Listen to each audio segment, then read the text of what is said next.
कर्मण्येवाधिकारस्ते मा फलेषु हे कदाचन। कौन्तेय, सयाना और बुद्धिमान पुरुष प्रयत्न करता हो तो भी इंद्रियां ऐसी अदम्य हैं कि वे उसके मन को बलात्कार पूर्वक हर लेती है। इन समस्त इंद्रियों को वश में रखकर योगी को मुझ में तन्मय होकर रहना चाहिए, क्योंकि जिसकी इंद्रियां अपने बस में है उसी की बुद्धि स्थिर रहती है। इसका अर्थ यह है कि भक्ति के बिना और उसके फलस्वरूप प्राप्त होने वाली ईश्वर की सहायता के बिना पुरुष का प्रयत्न व्यर्थ है। यह श्लोक उपवास आदि का निषेध नहीं करता, परंतु उनकी मर्यादा सूचित करता है।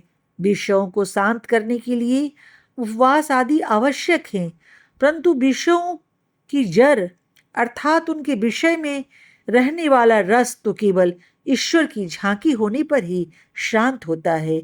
जिससे ईश्वर के साक्षात्कार का रस लग गया है, वह दूसरे रसों को भूल ही जाता है। विषयों का चिंतन करने वाले पुरुष के मन में विषयों के प्रति आसक्ति उत्पन्न होती है। आसक्ति से कामना उत्पन्न होती है और कामना से क्रोध उत्पन्न होता है।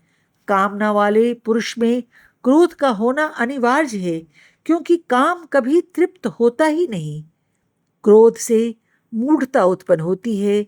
मूढ़ता से स्मृति नष्ट हो जाती है और स्मृति के नष्ट हो जाने से ज्ञान का नाश होता है। और जिस पुरुष के ज्ञान का नाश होता है वह स्वयं ही नष्ट हो जाता है। उसकी सब प्रकार से अधोगति होती है।